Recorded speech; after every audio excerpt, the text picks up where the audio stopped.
الحمد لله رب العالمين والعاقبة للمتقين والصلاة والسلام على رسوله محمد وعلى آله وأصحابه أجمعين وعلى من تبعهم بإحسان إلى يوم الدين. أما بعد فأعوذ بالله من الشيطان الرجيم. بسم الله الرحمن الرحيم. ومن آياته أن خلق لكم من أنفسكم أزواجا لتسكنوا إليها وجعل بينكم مودة ورحمة إن في ذلك لآيات لقوم يتفكرون. صدق اللہ العظیم. بزرگان محترم اور میرے عزیز دوستوں اور بھائیوں، معاشرہ خاندان سے مل کر بنتا ہے. پہلے خاندان وجود میں آتا ہے، اس کے بعد مختلف خاندان باہم مل کر ایک معاشرے کو تشکیل دیتے ہیں. اسلام جہاں فرد کو انفرادی زندگی میں مخاطب کرتا ہے، وہاں فرد کو معاشرتی زندگی میں بھی اسلام رہنمائی فراہم کرتا ہے. اسلام صرف انفرادی عبادات کا مذہب نہیں ہے کہ وہ ہمیں صرف یہ بتائے کہ تم نماز اس طرح پڑھو، روزہ اس طرح رکھو، انفرادی طور پر اللہ تعالیٰ کو اس طرح راضی رکھو. اسلام صرف اسی پر اکتفا نہیں کرتا، بلکہ جو آپ کی معاشرتی زندگی ہے اس میں بھی اسلام ہمیں مکمل رہنمائی فراہم کرتا ہے. تو جب خاندان معاشرے کی اکائی ہے اور اسلام معاشرتی احکامات بھی فراہم کرتا ہے، تو ظاہر ہے کہ خاندان جیسے اہم ادارے کے بارے میں شریعت نے مسلمانوں کو واضح رہنمائی فراہم کی ہوگی. قرآن کریم میں جگہ جگہ مختلف احکامات موجود ہیں. سورہ روم میں ایک جگہ اللہ تعالیٰ فرماتا ہے وَمِنْ آيَاتِهِ أَنْ خَلَقَ لَكُم مِّنْ أَنفُسِكُمْ أَزْوَاجًا، کہ اللہ کی نشانیوں میں سے ایک نشانی یہ ہے کہ اس نے تمہارے لیے تم ہی میں سے جوڑے پیدا کیے ہیں. لِتَسْكُنُوا إِلَيْهَا، تاکہ تم اپنے جوڑوں کے پاس جا کر سکون حاصل کرو. وَجَعَلَ بَيْنَكُمْ مَوَدَّةً وَرَحْمَةً، اور اللہ نے تمہارے درمیان یعنی اس جوڑے کے درمیان باہمی طور پر محبت اور ہمدردی پیدا کی ہے. إِنَّ فِي ذَلِكَ لَآيَاتٍ، اس میں نشانیاں ہیں لِقَوْمٍ يَتَفَكَّرُونَ، ایسے لوگوں کے لیے جو غور و فکر سے کام لیتے ہیں. دنیا میں انسان کے مختلف رشتے ہیں. ایک رشتہ اولاد اور والدین کا ہوتا ہے، بہن بھائیوں کا ایک رشتہ ہے، مختلف رشتہ داروں کی آپس میں رشتہ داریاں ہیں، استاد شاگرد کا ایک رشتہ ہے. ہر رشتے کا اپنا تقدس ہے، ہر رشتے کا اپنا احترام ہے، ہر رشتے کو اسلام نے الگ سے اہمیت دی ہے. میاں بیوی کے رشتے کا امتیاز یہ ہے کہ اس رشتے کو اللہ تبارک و تعالی نے اپنی نشانی قرار دیا ہے کہ وَمِنْ آيَاتِهِ، کہ اللہ کی نشانیوں میں سے ایک نشانی یہ ہے کہ اس نے تمہارے لیے جوڑے پیدا کیے. اللہ تعالیٰ نے انسانوں کو دو صنفوں میں بانٹ کر پیدا کیا ہے. ایک صنف مرد ہے اور دوسری صنف عورت ہے. ان دو اصناف سے عالم انسانیت کی تکمیل ہوتی ہے. اور لطف کی بات یہ ہے کہ ان دونوں اصناف کو ایک دوسرے کی ضرورت ہوتی ہے. ایک صنف کے جذباتی، جسمانی اور نفسیاتی تقاضوں کا جواب اللہ نے دوسری صنف کے پاس رکھا ہے. مرد کے بہت سارے نفسیاتی مسائل ہوں گے، جسمانی تقاضے ہوں گے، کچھ جذباتی تقاضے ہوں گے، تو اللہ تبارک و تعالی نے ان تمام مسائل کا، ان تمام تقاضوں کا جواب عورت میں رکھا ہے. اسی طریقے سے عورت میں بہت سارے نفسیاتی، جسمانی تقاضے ہیں، کچھ جذباتی تقاضے ہیں کہ ان کا جواب خالق کائنات نے مرد کے پاس رکھا ہے. تو گویا کہ ان دونوں کی تکمیل ایک دوسرے کے ساتھ ہوتی ہے. مرد کی تکمیل عورت کے ساتھ مل کر ہوتی ہے، عورت کے بغیر مرد ادھورا ہوتا ہے. اسی طرح عورت صنف کی تکمیل مرد کے ساتھ مل کر ہوتی ہے، مرد کے بغیر عورت صنف ادھوری ہوتی ہے. اسی کو قرآن کریم نے جوڑے سے تعبیر کیا. ظاہر ہے کہ جوڑے میں سے اگر ایک تنہا ہو تو وہ جوڑا تو نہ ہوا، وہ تو اکیلا ہے. جوڑا تو دو سے مل کر بنتا ہے، تو اللہ نے انسانوں کو جوڑوں میں بانٹ کر پیدا کیا ہے، مرد کے لیے عورت کو پیدا کیا، عورت کے لیے مرد کو پیدا کیا، اور عمر کے خاص حصے میں جب دونوں ملتے ہیں، خاندان وجود پاتا ہے، تو پھر اس جوڑے کی تکمیل ہوتی ہے۔ اس طریقے سے اللہ نے اس کو اپنی نشانی قرار دیا ہے کہ ایک جوڑے کے جسمانی، نفسیاتی اور جذباتی تقاضوں کا جواب اللہ نے دوسرے میں رکھا ہوا ہے، یعنی جوڑے کے دوسرے حصے میں رکھا ہوا ہے۔ اور پھر یہ بھی اللہ کی نشانی ہے کہ اللہ نے مرد اور عورتوں کو ایک خاص تناسب کے ساتھ پیدا کیا ہے۔ مرد اور عورت کا پیدا ہونا، اس میں انسان کا ذرا برابر کوئی عمل دخل نہیں ہے، یعنی بیٹا پیدا ہوگا یا بیٹی پیدا ہوگی، اس میں تو انسان کا کوئی عمل دخل نہیں ہوتا۔ یہ اللہ تبارک و تعالیٰ کی قدرت سے ہوتا ہے کہ اللہ تعالیٰ ایک خاص تناسب سے مردوں کو بھی پیدا کرتا ہے اور ایک خاص تناسب سے عورتوں کو بھی پیدا کرتا ہے۔ ایسا خال ہی کبھی آپ کو ملا ہوگا کہ کسی معاشرے میں، دنیا کے کسی خطے میں کوئی آدمی نکاح کرنا چاہے، اپنے لیے جوڑے کی تلاش کرنا چاہے اور اسے جوڑا نہ ملے، یا کوئی عورت نکاح کرنا چاہے اور مرد میں سے اس کو کوئی جوڑا نہ ملے۔ اللہ نے پوری دنیا میں ایک خاص تناسب کے ساتھ انسانیت کو تکمیل کرنے والے ان دونوں کو پیدا کیا ہے کہ عورتوں کے لیے مردوں کو خاص تناسب سے پیدا کیا ہے، اور مردوں کے لیے اللہ نے عورتوں کو ایک خاص تناسب سے پیدا کیا ہے۔ یہی اس رشتے کی وہ خوبصورتیاں ہیں جنہیں قرآن کریم کی اس آیت میں اللہ تعالیٰ اپنی نشانی سے تعبیر کرتا ہے۔ اور پھر آگے فرمایا کہ لِتَسْكُنُوا إِلَيْهَا، یعنی جوڑے کے ایک فرد کا سکون اللہ نے دوسرے کے پاس رکھا ہے۔ انسان جب زندگی کے ایک خاص عمر تک پہنچتا ہے تو پھر اس کو سکون والدین کے پاس نہیں آتا یا بہن بھائیوں کے پاس نہیں آتا، بلکہ اس عمر کے اس حصے میں بیوی کا سکون اللہ نے خامن کے ساتھ رکھا ہوتا ہے، اور خامن کا سکون اللہ نے بیوی کے ساتھ رکھا ہوتا ہے۔ آگے فرمایا کہ وَجَعَلَ بَيْنَكُمْ مَوَدَّةً وَرَحْمَةً، اللہ نے تمہارے درمیان یعنی میاں بیوی کے درمیان مودت اور رحمت رکھی ہے۔ ابتدا میں جب کوئی آدمی نکاح کرتا ہے تو میاں بیوی کے درمیان مودت ہوتی ہے، محبت ہوتی ہے، ایک دوسرے کی جسمانی طلب بھی ہوتی ہے، آپ اس محبت کو جنسی محبت بھی کہہ سکتے ہیں۔ اور جب عمر کے آخری حصے میں پہنچتا ہے تو پھر میاں بیوی کے درمیان اللہ تبارک و تعالی ہمدردی کے جذبات کو پروان چڑھا دیتا ہے، یعنی ابتدا میں جو جنسی محبت ہے اس کا غلبہ ہوتا ہے، اور آخر میں پھر اللہ تعالیٰ ان دونوں کے درمیان ہمدردی کے جذبات کو پروان چڑھا دیتا ہے، ان کو غالب کر دیتا ہے۔ اسی کو اس آیت میں یوں بیان فرمایا وَجَعَلَ بَيْنَكُمْ مَوَدَّةً وَرَحْمَةً، کہ اللہ نے میاں بیوی کے درمیان محبت رکھی ہے اور خیرخواہی اور ہمدردی رکھی ہے۔ اور پھر ان تمام باتوں کے نچوڑ کے طور پر فرمایا اِنَّ فِي ذَلِكَ لَآیَاتٍ، کہ یہ جو اس رشتے کے امتیازات ہیں اس میں اللہ نے نشانیاں رکھی ہوئی ہیں، لیکن ایسے لوگوں کے لیے جو غور و فکر کریں۔ تو جیسے میں نے ابتدا میں عرض کیا کہ اس رشتے کی ایک خوبصورتی یہ ہے کہ اللہ نے تمام رشتوں میں سے اس رشتے کو اپنی نشانی قرار دیا ہے۔ تو یہ ایک اعتبار سے انسانیت کے تمام رشتوں میں سے میاں بیوی کے رشتے کا ایک امتیاز ہے، اس کی ایک منفرد خصوصیت ہے جو اللہ تبارک و تعالی نے اس کو عطا کی ہے۔ خاندان کی تشکیل کے حوالے سے شریعت کی تعلیمات یہ ہیں کہ جب لڑکا اور لڑکی شادی کی عمر تک پہنچ جائیں تو بغیر کسی تاخیر کے ان کا نکاح کرنا چاہیے۔ قرآن کریم میں فرمایا وَأَنْكِحُوا الْأَيَامَ مِنْكُمْ، کہ اپنے درمیان جو ایامہ ہیں ان کا نکاح کر دو۔ ایامہ ایم کی جمع ہے۔ ایم عام طور پر اس شخص کو کہا جاتا ہے جس کا نکاح نہ ہوا ہو، چاہے وہ لڑکا ہے یا لڑکی ہے، مرد ہے یا عورت ہے۔ اگر اس کا نکاح نہیں ہوا تو قرآن کریم کی یہ آیت اسے ترغیب دیتی ہے کہ اس کا نکاح کر دو۔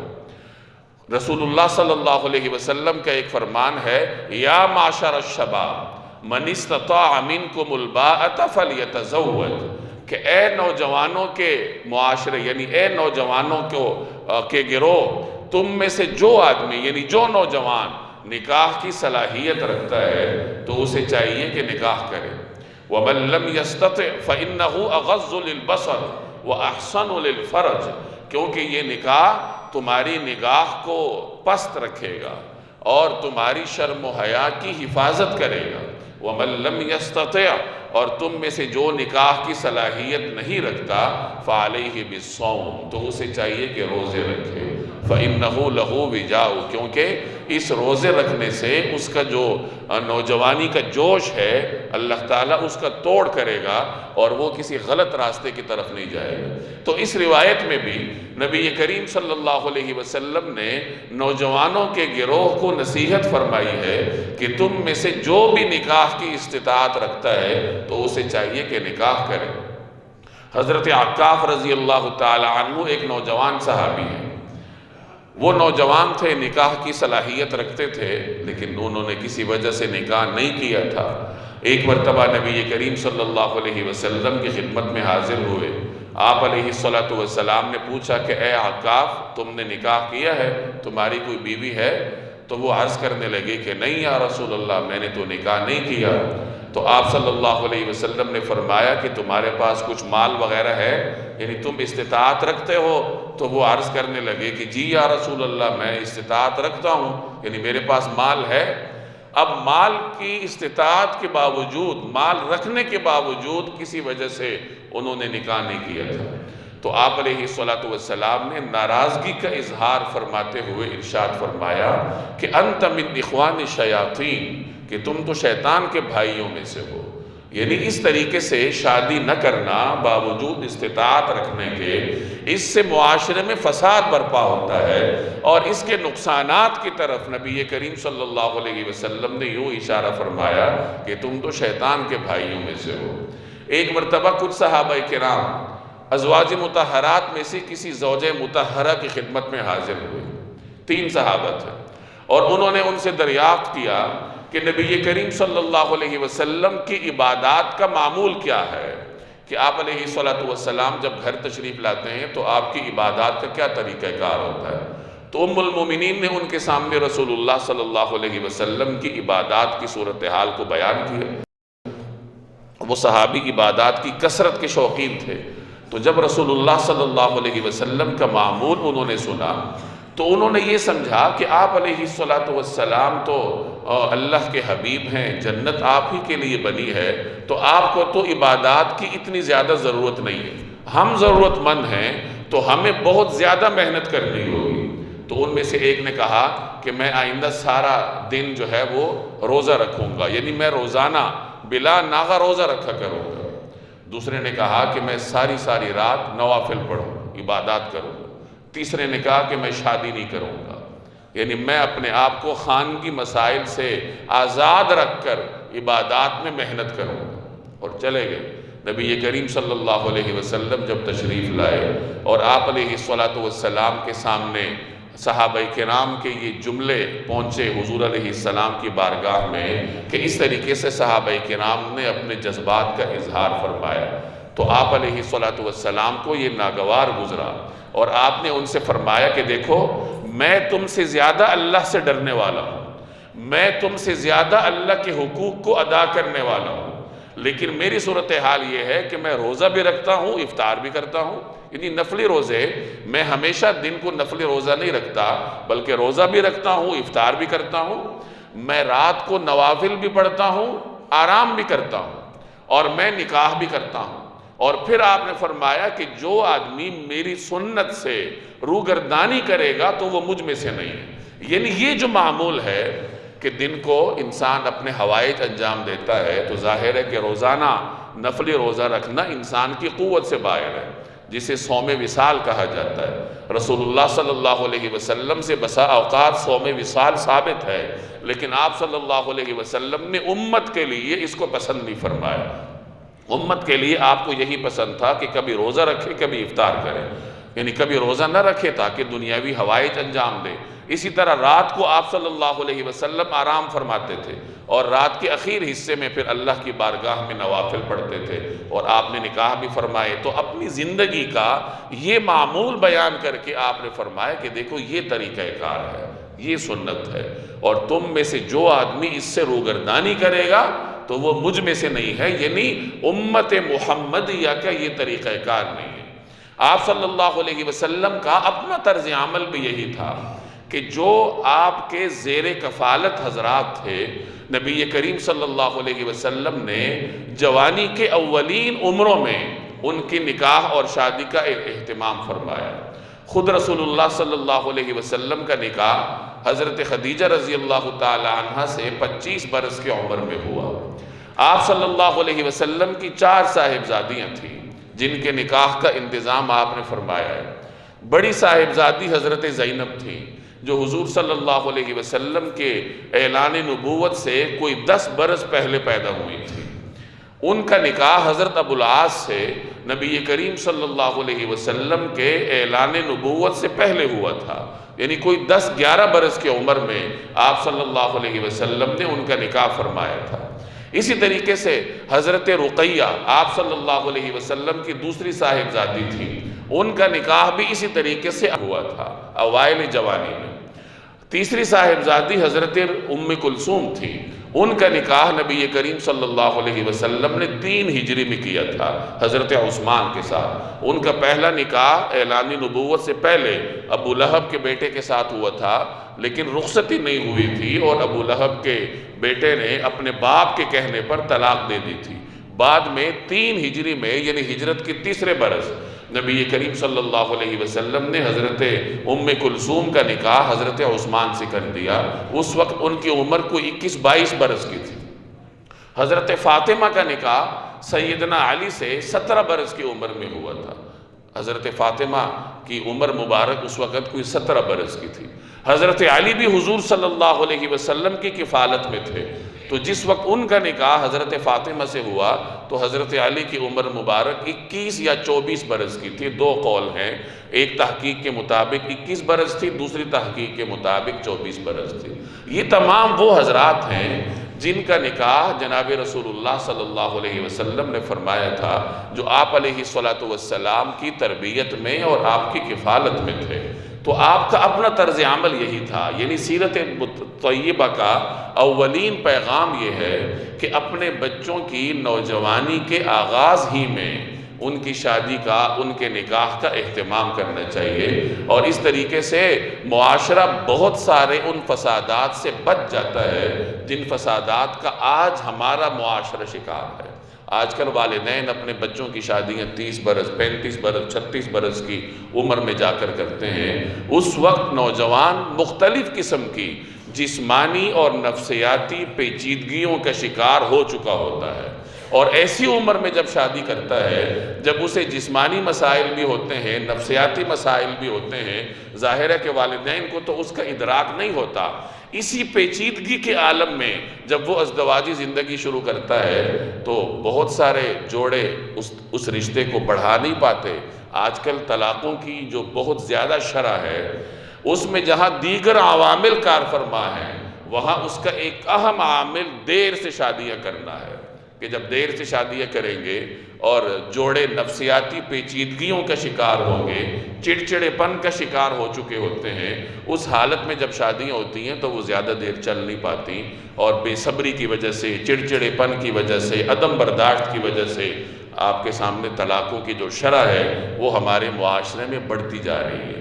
تو جیسے میں نے عرض کیا کہ اس کی ایک بنیادی وجہ دیر سے نکاح کرنا۔ والدین دیر سے شادی کیوں کرتے ہیں؟ اس کی کئی وجوہات ہو سکتی ہیں، آپ مجھ سے بہتر جانتے ہیں۔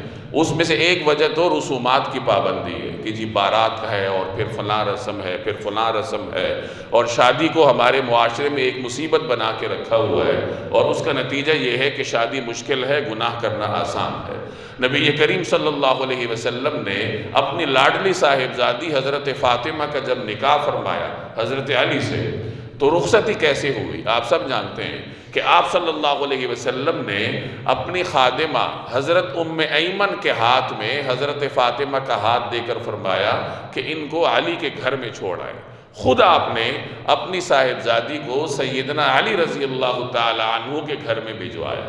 اب جب اس طریقہ کار پر عمل کیا جائے گا، یہ جو بارات نام کی ایک مصیبت ہم نے اپنے سر پر سوار کی ہوتی ہے، بیٹیوں کے والدین کے لیے بارات کے اخراجات ایک بھیانک خواب ہوتے ہیں، اور اس کا نتیجہ ہے کہ لڑکیوں کی شادیاں تاخیر سے ہوتی جا رہی ہیں۔ آپ اسلامی تاریخ کا مطالعہ کریں، آپ کو کہیں پر اسلام کے اچھے زمانوں میں، ابتدائی زمانوں میں بارات کا یہ کلچر نظر نہیں آئے گا۔ یہ تو ہمارے معاشرے میں ہندوستان کے ساتھ چونکہ ہندوؤں کے معاشرے میں ہم دیر تک رہے ہیں تو یہ مصیبتیں ہماری سوسائٹی میں پائی جاتی ہیں۔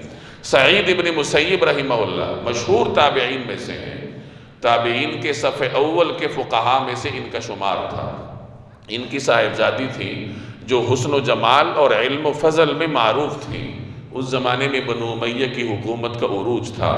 خلیفہ عبد الملک جو کہ مشہور اموی طاقتور بادشاہ گزرا ہے، جب اس تک سعید ابن مسیب کی صاحبزادی کی شہرت پہنچی کہ اس طرح علم و فضل کی مالک ہیں، اللہ نے حسن و جمال سے بھی نوازا ہے، تو خلیفہ نے سعید ابن مسیب سے ان کی بیٹی کا ہاتھ اپنے بیٹے کے لیے مانگا، اور بیٹا بھی وہ جو بادشاہ کے بعد بادشاہ بننا تھا، جو ولی عہد تھا۔ ولی عہد کے لیے سعید ابن مسیب سے درخواست کی کہ میرے بیٹے جو کہ ولی عہد بھی ہیں ان سے اپنی بیٹی کا نکاح کریں۔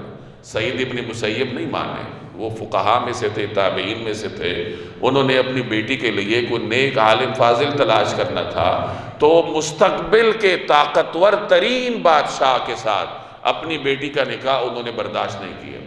عبد الملک نے بہت زور ڈالا لیکن وہ نہ مانے، اور پھر عجیب طریقے سے انہوں نے بیٹی کی شادی کی۔ وہ مسجد میں درس دیا کرتے تھے، مختلف شاگرد تھے جو ان کے پاس پڑھتے تھے، ان میں سے ایک غریب اور مسکین شاگرد تھا، ابو وداع اس کا نام تھا۔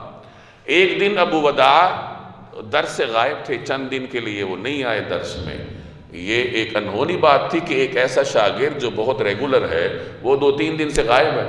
جب وہ آئے تو سعید ابن مسیب نے ان سے پوچھا کہ آپ 2-3 دن نہیں تھے، خیریت تھی؟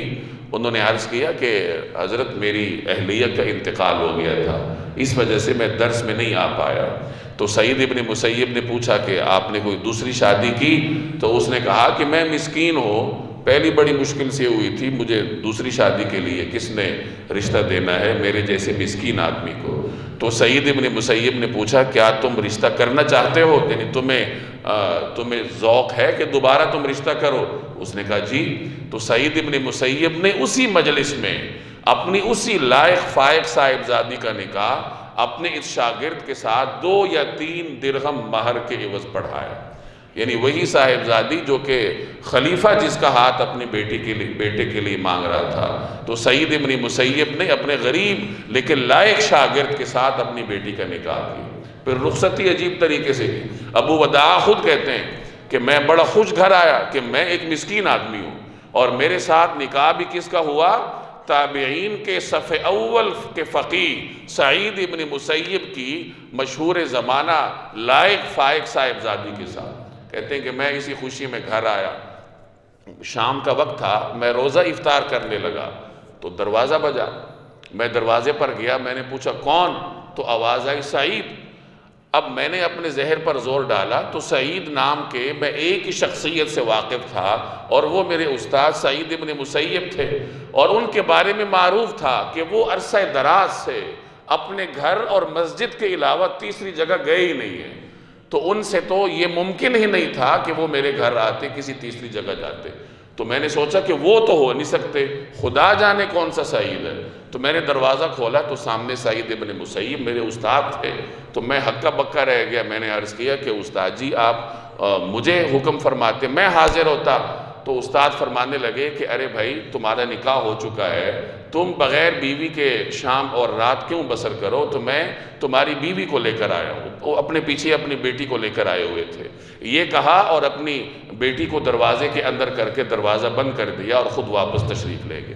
اس طریقے سے سادگی کے ساتھ انہوں نے مثال قائم کر دی کہ مسلمان والدین جو ہیں وہ اپنے بچوں کا نکاح کس طریقے سے کرتے ہیں، رشتے کے انتخاب میں ترجیحات کیا ہونی چاہیے، اور پھر رشتے کو پایۂ تکمیل تک کیسے پہنچانا چاہیے۔